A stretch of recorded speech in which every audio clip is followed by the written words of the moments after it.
Agradeci pelo cheque de US$ 200, meio sem graça. Meu avô congelou, a faca ainda no ar. Ele me olhou, sério demais.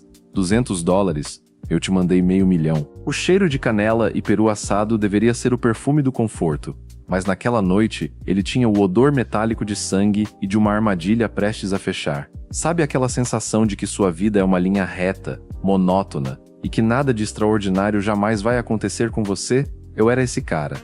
O neto esforçado, o sobrinho que sorri e aceita as migalhas, aquele que ganha meias de Natal e um tapinha nas costas por ter sobrevivido a mais um ano pagando aluguel atrasado. Estávamos todos lá. A mesa de carvalho da fazenda do meu avô, uma peça que parecia ter séculos, rangia sob o peso da comida e da hipocrisia.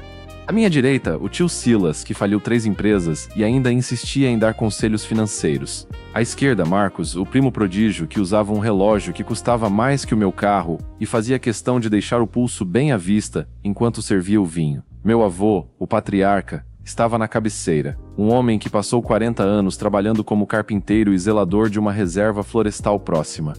Ele era o silêncio em pessoa. Suas mãos eram mapas de cicatrizes e calos. Ele me chamou perto dele quando a sobremesa foi servida. "Tome, meu filho", ele disse, estendendo um envelope pardo, um pouco engordurado pelo manuseio do jantar, um pequeno gesto pelo seu esforço na faculdade. Eu abri. Era um cheque. $200. Para alguém que estava com a conta no vermelho e o motor do carro batendo, aquilo era um alívio momentâneo. Eu sorri um sorriso genuíno e segurei a mão dele. "Obrigado, vô. De verdade. Isso ajuda muito agora." Ele parou de cortar o peru. A faca de prata parou no meio do caminho, produzindo um som agudo contra o osso. Ele levantou os olhos, olhos que pareciam ter visto o fim do mundo e sobrevivido para contar, e fixou-os nos meus. O resto da mesa continuava falando sobre ações, fofocas de vizinhos e política, mas para nós dois, o tempo congelou. "Não agradeça pelos $200, Lucas", ele sussurrou, mas sua voz tinha uma ressonância que cortou o barulho da sala como um trovão. "Agradeça pelo que eu realmente fiz por você hoje. O presente que transferi para sua conta pessoal, via fundo de custódia, foi de $500 000. O silêncio que se seguiu não foi imediato. Foi uma cascata. Primeiro, minha tia parou de rir. Depois, Silas congelou com a taça de vinho nos lábios. Marcos, o primo rico, franziu a testa, a arrogância vacilando por um segundo. "O quê?" Silas soltou uma risada nervosa. "Papai, você está confundindo as vírgulas. $500 000, você quer dizer?" Meu avô não desviou o olhar de mim. $500 000 americanos. Limpos, rastreados e irrevogáveis. Está no nome do Lucas. Ele é o único que pode tocar no fundo agora. A temperatura da sala pareceu cair 10 graus. Eu senti meu estômago dar um solavanco. $500 000? Na minha conta, eu olhei para o cheque de $200 na minha mão. Era o isca. O valor real estava escondido no sistema bancário, longe dos olhos gananciosos de quem estava naquela mesa. Mas o erro do meu avô, ou talvez o plano dele, foi dizer aquilo em voz alta. Em um segundo eu era o pobre coitado que todos ignoravam. No segundo seguinte, eu me tornei o objeto de desejo e ódio de todos os presentes. O ar mudou. A injustiça social que eu sofri a vida inteira por ser o parente menos favorecido foi varrida por uma injustiça ainda maior, a inveja pura e destilada. $500 000? Marcos repetiu, a voz agora carregada de um veneno mal disfarçado. "De onde você tirou esse dinheiro, vô? Você é um carpinteiro aposentado. Isso cheira a erro bancário." "Lucas, você sabe que se gastar dinheiro que não é seu, vai pra cadeia, certo? Deixa eu ver esse cheque." Ele esticou a mão. Não foi um pedido. Foi uma ordem. Eu recolhi a mão instintivamente. "O vô disse que é meu, Marcos." "É da família", gritou Silas, batendo na mesa. "Se o papai tem esse dinheiro escondido, ele pertence ao espólio. Ele não está bem da cabeça, olhem para ele. Ele está dando fortunas para um garoto que nem sabe trocar um pneu enquanto nós estamos lutando para manter os negócios." A partir desse momento, a família desapareceu. O que restou foram predadores. A urgência começou a pulsar na base do meu pescoço. Meu avô se inclinou para frente e sussurrou apenas para mim, enquanto a gritaria aumentava ao redor. "O tempo é curto, Lucas. Eles não são os únicos que virão atrás do que eu guardei. O dinheiro é a chave, mas a fechadura está no porão. Vá antes que o cronômetro chegue ao fim." "Que cronômetro, vô?" Perguntei, sentindo o pânico subir. Ele não respondeu. Voltou a cortar o peru como se nada tivesse acontecido, um sorriso enigmático nos lábios. Eu me levantei. Meus joelhos estavam fracos. Eu precisava confirmar. Eu precisava ver os números. Saí da sala de jantar sob os olhares de fuzilamento dos meus parentes. Fui para o corredor escuro da velha fazenda, pegando meu celular. O sinal de internet ali sempre foi uma piada, mas eu precisava de um milagre. Subi as escadas, ouvindo os gritos lá embaixo. Silas e Marcos estavam discutindo agora com minha mãe, exigindo que ela fizesse alguma coisa. A ganância transforma as pessoas em monstros em segundos. Entrei no banheiro e tranquei a porta. O coração batia tão forte que eu sentia meus olhos pulsarem. Abri o aplicativo do banco, digital, carregando erro de conexão. Por favor, eu rezava.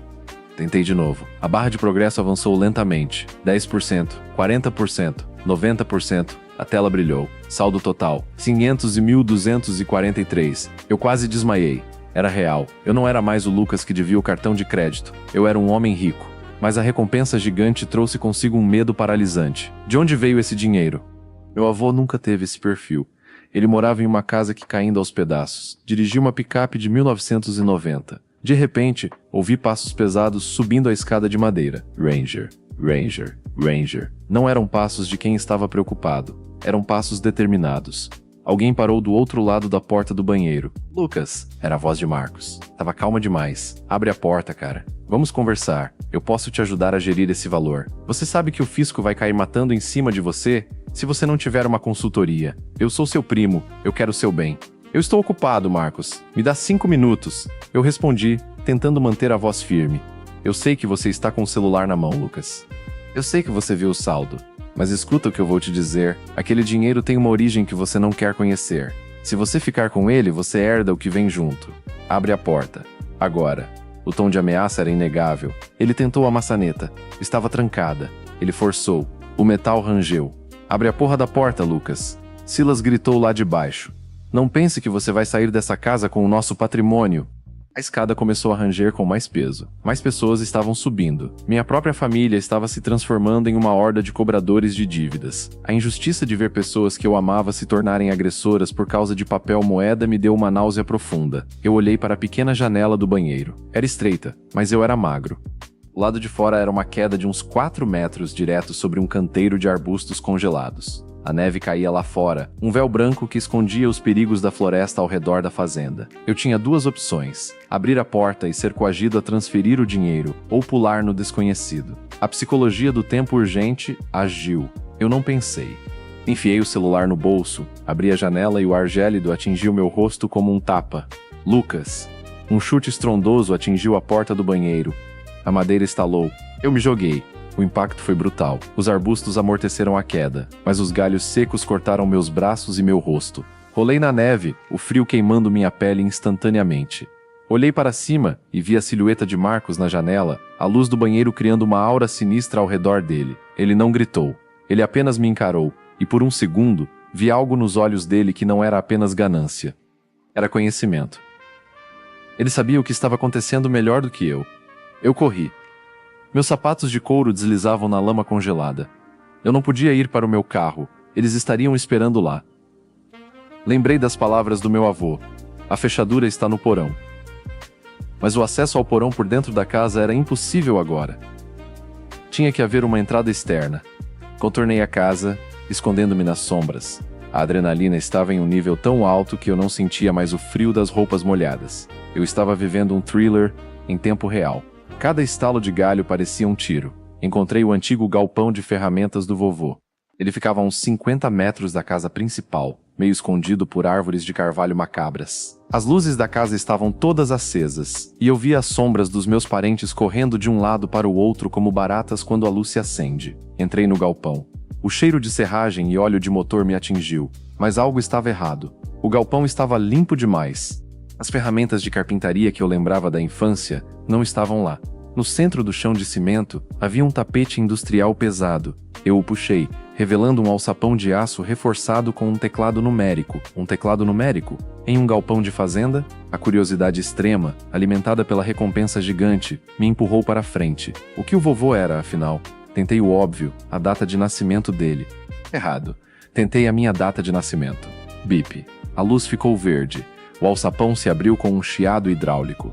O que vi lá embaixo não era um porão de batatas. Era uma escadaria de metal descendo para uma sala iluminada por LEDs brancos frios. Desci, o coração na garganta. Lá embaixo, o cenário mudou completamente. Parecia um bunker de alta tecnologia. Computadores, servidores zumbindo silenciosamente, e no centro de tudo, uma mesa de mármore com um envelope preto. Mas o que me paralisou foi o monitor gigante na parede. Ele estava conectado às câmeras de segurança da casa. Eu podia ver tudo. Vi Silas na cozinha, pegando uma faca de carne.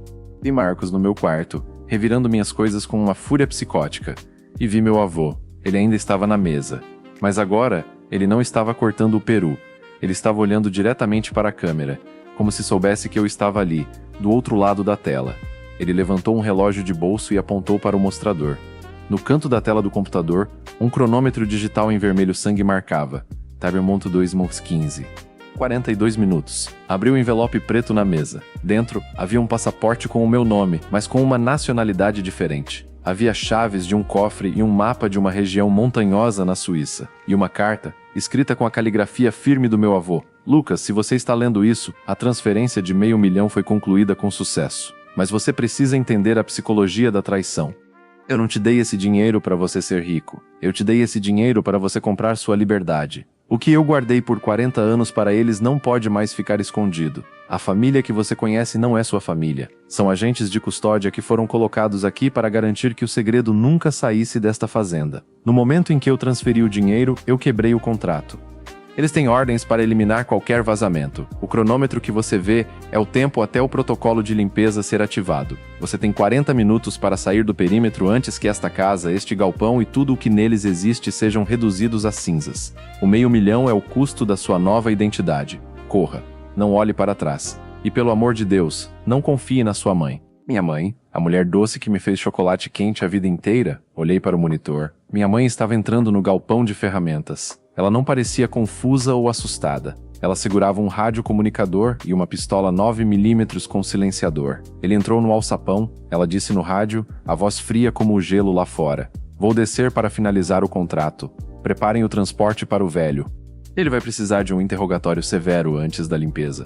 Meu mundo desabou. A injustiça não era financeira, era existencial. Minha vida inteira tinha sido uma mentira monitorada. Eu não era um neto amado. Eu era uma variável em um experimento ou um peão em um jogo de espionagem de décadas. A surpresa constante estava me levando ao limite do colapso nervoso, mas a dopamina do medo me mantinha alerta. Eu tinha 39 minutos. Eu tinha $500 mil. E eu tinha uma mãe armada descendo as escadas. Eu olhei ao redor da sala bunker.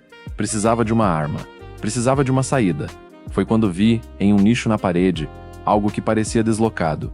Um pequeno frasco com um líquido azul e um controle remoto. O bip do cronômetro acelerou. Bip, bip, bip, bip. Eu não era mais apenas um sobrevivente. Eu era o alvo de uma organização que chamava a si mesma de minha família. E eu estava prestes a descobrir que o $500 mil era a parte mais barata de toda aquela história. O som dos passos da minha mãe na escada de metal ecoava como marteladas em um caixão. Eu tinha 30 segundos, talvez menos. A adrenalina, que antes era um pânico paralisante, transformou-se em uma clareza fria e assassina. A psicologia do encurralamento é simples. Ou você se torna o predador, ou aceita ser a presa. Eu olhei para o frasco azul e o controle remoto no nicho da parede. Não havia tempo para entender o que era. Peguei-os. Arrastei uma mesa pesada de carvalho para a base da escada, não para pará-la, mas para ganhar 2 segundos. Olhei para o monitor. O cronômetro marcava 3:02. A porta de aço no topo da escada se abriu. A luz branca do bunker atingiu o rosto da mulher que eu chamei de mãe por 24 anos. Não havia amor ali. Não havia sequer ódio. Era apenas a expressão profissional de um carniceiro olhando para uma peça de carne defeituosa. Ela levantou a pistola com o silenciador. Lucas. A voz dela era monótona, desprovida de qualquer emoção familiar. Você quebrou o protocolo. O velho cometeu um erro ao te escolher. Facilite as coisas. Transfira o dinheiro de volta para a conta de custódia e sua morte será rápida. Eu estava escondido atrás de uma coluna de servidores zumbindo. Quem são vocês? Gritei, minha voz falhando, mas a raiva superando o medo. Que tipo de monstros vocês são? Ela desceu o primeiro lance de escadas. Nós somos os zeladores, Lucas. Seu avô era um de nós. O homem mais brilhante na arte de desaparecer com segredos de Estado. Mas ele ficou sentimental, velho, fraco. Ele achou que poderia te dar uma vida normal com o dinheiro que cobramos para esconder a podridão do mundo. Ele estava errado. Você é apenas um efeito colateral que precisa ser corrigido. Ela atirou. Foot. 2 balas atingiram o servidor ao meu lado, espalhando faíscas e cacos de plástico. A dor da injustiça existencial queimou meu peito. Minha infância, minhas memórias, tudo era um cenário, uma mentira coreografada por zeladores de segredos sujos. O dinheiro não está mais aqui, berrei. Ele está no sistema. Se você me matar, ele fica travado. Nós temos criptógrafos, Lucas. Levará tempo, mas nós o recuperaremos. Mas você? Você acaba aqui. Ela estava quase na base da escada, contornando a mesa que eu empurrei. Eu olhei para o controle remoto na minha mão. Tinha um único botão vermelho. Olhei para o frasco azul. Era um composto químico que eu não reconhecia, mas que parecia reagir à luz do bunker. A surpresa constante é a única arma de quem não tem nada a perder. Eu lancei o frasco azul no chão, bem aos pés dela. O vidro quebrou. Instantaneamente, um gás denso e esbranquiçado começou a emanar do líquido, reagindo com o ar. Não era fumaça comum. Era um agente corrosivo que começou a chiar contra o metal da escada e o concreto. Ela tossiu surpresa, a mira vacilando. Eu não esperei. Corri para o lado oposto do bunker, onde o mapa na mesa indicava uma saída de emergência que dava para as cavernas sob a fazenda. Apertei o botão do controle remoto. Eu esperava uma explosão. O que aconteceu foi pior. Um pulso eletromagnético, MP, foi ativado. Todas as luzes se apagaram. Os monitores que mostravam meu avô e meus parentes gananciosos escureceram. O zumbido dos servidores parou. O silêncio foi absoluto por um segundo, quebrado apenas pela tosse sufocada da mulher na escada. Eu conhecia aquele bunker no escuro porque tinha passado horas ali descendo as escadas na infância, quando ele ainda era apenas um porão de batatas. O EMP desativou as fechaduras eletrônicas. Empurrei a porta de emergência, que rangeu protestando, e me enfiei em um túnel estreito e úmido. Enquanto eu rastejava pela escuridão, guiado apenas pela luz fraca do meu celular, que milagrosamente sobreviveu ao EMP por estar no meu bolso, protegido pela minha própria carne, a urgência do tempo se tornou um monstro tangível. 14 A perseguição na casa de cima devia estar um caos. Sem energia, sem câmeras, com o cheiro de queimado do EMP. Silas e Marcos deviam estar em pânico, achando que o velho tinha ativado alguma armadilha. E eles estavam certos. Eu saí do túnel a 500 metros da fazenda, em uma ravina coberta de neve. A casa estava na colina, uma silhueta escura contra o céu cinzento. O cronômetro na tela do meu celular, que eu tinha sincronizado com o do bunker, marcava 5 minutos para o protocolo de limpeza. Eu tinha $500 mil. Eu tinha um passaporte falso. Eu tinha um mapa para a Suíça. E eu tinha uma escolha: fugir e salvar minha pele como meu avô instruiu, ou tentar entender o que estava acontecendo. Mas a psicologia da curiosidade extrema é uma droga poderosa. O que o vovô escondia que valia uma vida inteira de mentiras e uma família de agentes? Voltei para perto da casa, escondendo-me no celeiro. O EMP tinha desativado a segurança, mas não a ganância. Vi Marcos sair correndo pela porta da frente, tossindo, o rosto sujo de fuligem. Ele segurava uma caixa de metal pesada. Ele estava roubando os arquivos físicos do vovô. Foi então que o clímax me atingiu com a força de um trem. Vi minha mãe sair logo atrás. Ela não estava mais com a arma. Ela estava sangrando, o rosto queimado pelo agente químico que eu joguei. Ela estava fraca, mas seus olhos ainda procuravam por mim. Ela viu Marcos com a caixa. Esse conteúdo é propriedade da agência, Marcos. Ela gritou, a voz rouca. Solta isso ou o protocolo nos pega a todos. Marcos riu, uma risada insana. Eu amaras que se dane. Com o que tem aqui, eu posso comprar meu próprio país. O velho era um gênio da chantagem, e agora eu sou o herdeiro. O tempo urgia. Eu vi meu avô sair calmamente pela varanda. Ele estava vestido com seu casaco de carpinteiro, segurando um copo de uísque. Ele olhou para Marcos, para minha mãe e depois, diretamente para onde eu estava escondido no celeiro. Ele deu um leve aceno de cabeça e um sorriso triste. Ele estava em paz. 8. Minha mãe tentou correr para a picape. Marcos tentou abrir a caixa de metal. Deus. Não houve uma explosão de fogo digna de Hollywood. O protocolo de limpeza do meu avô era mais sutil e devastador. Foi uma implosão térmica. Um som surdo, como um suspiro profundo e grave, ecoou da terra. A casa da fazenda vacilou. As paredes de madeira pareceram se curvar para dentro. E então tudo desabou em um vórtice de calor intenso e poeira branca. O concreto do bunker cedeu, engolindo a casa, a varanda e todos que estavam nela. Silas, tia Clara, meus primos, todos foram consumidos pela terra que escondia o segredo. Eu vi Marcos ser engolido pela margem do vórtice, a caixa de metal desaparecendo com ele. Vi minha mãe olhar para a picape que estava a metros de distância, mas a gravidade da implosão a puxou para trás. Ela desapareceu sem dar um grito, e vi meu avô, sentado na varanda que colapsava, ser consumido pelo calor, terminando seu uísque enquanto a história da sua vida era apagada da face da terra. Fiquei ali na neve, o calor da destruição aquecendo meu rosto congelado. Eu era o único sobrevivente. O único herdeiro. E a única testemunha de uma mentira de décadas. A neve continua caindo agora, enquanto escrevo isso em um quarto de hotel barato em Zurique. O reflexo que vejo no espelho não é o do Lucas, o neto esforçado. É o rosto de um homem que morreu e ressuscitou em uma única noite de ação de graças. Eu usei o $500 mil. Ele comprou o silêncio dos oficiais de fronteira, comprou o passaporte que o vovô deixou e comprou a criptografia necessária para acessar os arquivos que meu avô me enviou por e-mail, programados para chegar assim que o protocolo de limpeza fosse ativado. E o que eu descobri nos arquivos? Essa é a maior surpresa de todas. A recompensa gigante não era o dinheiro, era o conhecimento. Meu avô não estava escondendo segredos de Estado para chantagear o mundo. Ele estava rastreando a corrupção de uma organização financeira global que manipulava eleições, iniciava guerras e escravizava nações inteiras através de dívidas. A agência que minha mãe e Marcos serviam era apenas um braço de segurança dessa hidra. O $500 mil foi a isca que o vovô usou para expor a ganância deles e fazer com que eles se destruíssem. Ele sabia que eles viriam atrás do dinheiro e dos arquivos, e ele garantiu que todos estivessem na casa quando o cronômetro zerasse. Ele se sacrificou para me dar uma chance não apenas de sobreviver, mas de lutar. A injustiça que eu senti quando me vi caçado pela minha própria família se transformou em uma responsabilidade esmagadora. Eu tenho os arquivos. Eu tenho a prova de quem realmente comanda o mundo. E eu tenho o dinheiro para financiar a maior revelação da história. A psicologia da curiosidade extrema que me empurrou para aquele porão agora é o que me impulsiona para a frente. Eu não sou mais uma vítima. Eu sou a herança do zelador. E a contagem regressiva para a verdadeira limpeza, mas na deles, acabou de começar. Eu não vou mais fugir. Eu vou queimar o sistema deles com a verdade que meu avô morreu para proteger. A recompensa gigante não está na minha conta bancária, está na minha mão. E o mundo está prestes a descobrir o custo real de um cheque de $200. Gostou do vídeo? Deixe o like, se inscreva no canal e ative o sininho.